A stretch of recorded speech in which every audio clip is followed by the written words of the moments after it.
37 വർഷങ്ങൾക്ക് ഇപ്പുറവും സേതുമാധവന്റെ വേദന അത് നമ്മളുടെ മനസ്സിൽ ഒരു തീരാ നൊമ്പരമായി തുടരുന്നു എന്നുണ്ടെങ്കിൽ അതിന്റെ ഒരു പ്രധാന കാരണം, ഒരു ശക്തമായ കാരണം, ആ കഥാപാത്രത്തിന് ജീവൻ നൽകിയത് മലയാള സിനിമയ്ക്ക്, മലയാള ഭാവനയ്ക്ക് പകരം വയ്ക്കാൻ സാധിക്കാത്ത ഒരു അഭിനയ സാമ്രാട്ടായിരുന്നു എന്നുള്ളത് തന്നെയാണ്.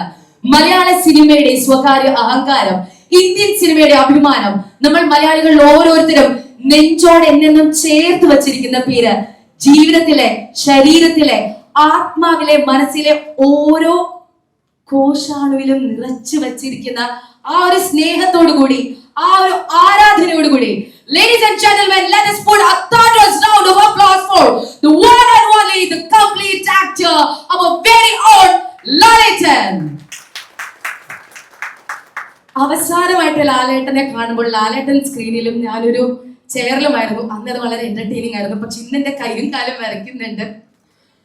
പ്ലീസ് ജോയിൻ വിത്ത് us, ലാലേട്ട. Thank you so much.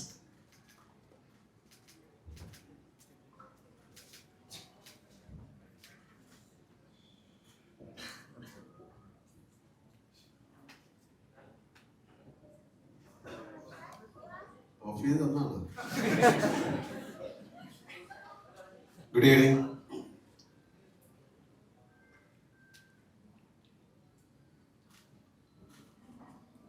മലയാളികൾ ഇത്രയധികം സെലിബ്രേറ്റ് ചെയ്യുന്ന ഒരു സിനിമ ഉണ്ടോ എന്ന് എനിക്ക് സംശയമാണ്. ഇപ്പോഴും അതിന് സെലിബ്രേഷൻ നടക്കുന്നു എന്ന് പറയുന്നത് ഒരു അത്ഭുതമാണ്. ചില കാര്യങ്ങൾ അങ്ങനെയാണ്, അതിന് പകരം വയ്ക്കാൻ പറ്റാതാകും. ചില അത്ഭുതങ്ങൾ സംഭവിക്കും. അങ്ങനെ സംഭവിച്ച സിനിമയുടെ ഒരു അത്ഭുതമാണ് കിരീടം എന്ന് വിശ്വസിക്കുന്നു. ഇവിടെ അഭിനയിച്ച ആൾക്കാരെ പറ്റി പറയുന്നില്ല, കാര്യം അവരാരും നമ്മളെ വിട്ടു പോയിട്ടില്ല എന്ന് വിശ്വസിക്കുന്ന ഒരാളാണ് ഞാൻ. കാര്യം എല്ലാ ദിവസവും അവരെ കാണുന്നുണ്ട്, പക്ഷെ നമ്മൾ അഭിനയിക്കുന്ന ആ ഫ്രെയിമിൽ അവരില്ല. അതിലാരും ഇപ്പൊ ജീവിച്ചിരിക്കില്ലെന്ന് സങ്കടത്തോടെ പിന്നെയാണ് മനസ്സിലായത്. അപ്പൊ അവരെ മനസ്സിൽ ഓർക്കുന്നു എല്ലാവരെയും. രോഹിയുടെ ഒരുപാട് സിനിമകൾ പിന്നെ എനിക്ക് ചെയ്യാൻ സാധിച്ചു. ഇങ്ങനെ പറയുമ്പോഴാണ് പല കാര്യങ്ങളും ഞാൻ ഓർക്കുന്നത്.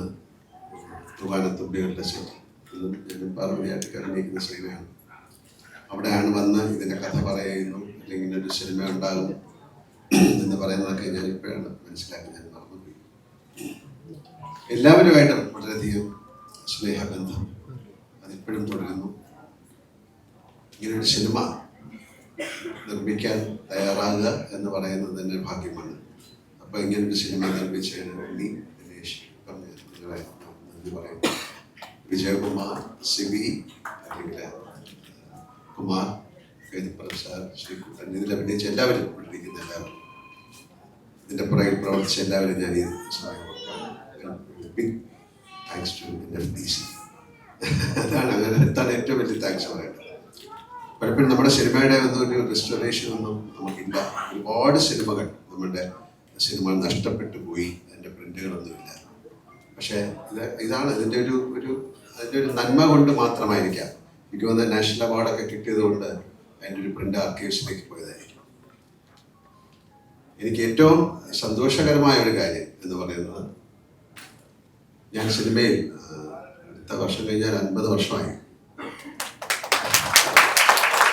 ആദ്യത്തെ സിനിമ കഴിഞ്ഞ് പിന്നെ രണ്ടാമത് മഞ്ഞിൽ പിടിഞ്ഞ പൂക്കൾ എന്ന സിനിമയിലേക്ക് എൻ്റെ അവസാന ദിവസമാണ് ഞാൻ പോകുന്നത്. നമുക്ക് അറിയാവുന്ന കാര്യമായിരിക്കും. അങ്ങനെ അവിടെ ചെന്ന് എന്നോട് അഭിനയിക്കാൻ പറഞ്ഞു. ഒരു സീൻ തന്നിട്ട് അഭിനയിക്കാൻ പറഞ്ഞു. അന്ന് അതിലെ ഡയറക്ടർ ഫാസിലുണ്ട്, പിന്നെ ജിജോയുണ്ട്, സിബി മലയിലുണ്ട്, വേറെ കുറച്ച് ആൾക്കാർ. അങ്ങനെ ആ സീനൊക്കെ അഭിനയിച്ചു കഴിഞ്ഞിട്ട് പലപ്പോഴും പറഞ്ഞിട്ടുള്ള കാര്യമാണ്. പക്ഷെ ഈ സമയത്ത് അത് പറയാതിരിക്കാൻ പറ്റുന്നില്ല, അതുകൊണ്ട് പറയാം. അത് കഴിഞ്ഞ് 10ലാണ് മാർക്ക് ഇടുന്നത്. 10 അല്ലെങ്കിൽ 100ലാണ് മാർക്ക്. അങ്ങനെ ഓരോരുത്തർ മാർക്ക് ഇട്ടു. അന്ന് എനിക്ക് ഏറ്റവും നല്ല മാർക്ക് തന്ന് എന്നെ സഹായിച്ച ആളാണ് സിബി. 2 മാർക്ക്, 100ൽ 2 മാർക്ക് തന്നു. പക്ഷെ അദ്ദേഹം എനിക്ക് പിൽക്കാലത്ത് 2 നാഷണൽ അവാർഡ് തന്നു. എൻ്റെ ആദ്യത്തെ നാഷണൽ അവാർഡ് കിരീടത്തിനായിരുന്നു, അന്നത്തെ സ്റ്റേറ്റ് അവാർഡ്. അതുപോലെ അടുത്തത് ഭരതം, അന്ന് നാഷണൽ അവാർഡാണ്, അത് കഴിഞ്ഞ state award. Thank you so much. അതായത് നമ്മൾ ഒരുപാട് നല്ല സിനിമകൾ ചെയ്യാൻ സാധിച്ചു. പിന്നെ സിനിമയുടെ പല മാറ്റത്തിലൂടെയൊക്കെ ഓരോരുത്തർ സഞ്ചരിക്കുന്നു. അതിൻ്റെതായിട്ടുള്ള മാറ്റങ്ങൾ സിനിമയിലുണ്ടാകും. അതിനെക്കുറിച്ച് ഞാനിപ്പോൾ പറയുന്നില്ല. അതിലെ ഗാനം, ഇത്രയും മനസ്സിൽ കൊള്ളുന്ന ഒരു ഗാനം, പിന്നെ മലയാളത്തിൽ ഒരുപാട് ഗാനങ്ങൾ ഉണ്ടായിട്ടുണ്ടെങ്കിൽ ഇപ്പോഴും ആ കണ്ണീർ പൂവിൻ്റെ കവിളിൽ തലോടി എന്ന് പറയുന്ന ആ ഗാനം എത്രയോ ആൾക്കാരുടെ ഹൃദയത്തിൽ ഇപ്പോഴും ഒരു ദിവസമെങ്കിലും ആ പാട്ട് കേൾക്കാതെ ആ ഒരു മലയാളി ജീവിക്കാൻ പറ്റുമെന്ന് എനിക്ക് തോന്നുന്നില്ല. കൈതപ്രസാദ്, അത് നമുക്ക് പറയാൻ പറ്റുന്നില്ല. അമ്മയുടെ ഇമോഷൻസ്, ശ്രീകുട്ടൻ, എല്ലാവരെയും ഞാൻ ഓർക്കുന്നു. ഒരുപാട് സന്തോഷം. കാര്യം 37 വർഷം കഴിഞ്ഞിട്ട് നമ്മളൊരു സിനിമ വീണ്ടും റിലീസാകുക എന്ന് പറയുന്നതിൻ്റെ സന്തോഷമാണ്. പക്ഷേ ഇങ്ങനെ ഒരു സിനിമ സംഭവിക്കുക എന്ന് പറഞ്ഞാൽ ഏറ്റവും കൂടുതൽ ആഘോഷിക്കപ്പെടുകയും മനസ്സിൽ കൊണ്ട് നടക്കുകയും ചെയ്യുന്ന സിനിമ. എനിക്ക് എൻ്റെ ജീവിതത്തിലെ ആസ് ആൻ ആക്ടർ എനിക്ക് ഏറ്റവും ഇഷ്ടപ്പെട്ട സിനിമകളിലൊന്നാണ് കിരീടം. പറയേണ്ട കാര്യമില്ല.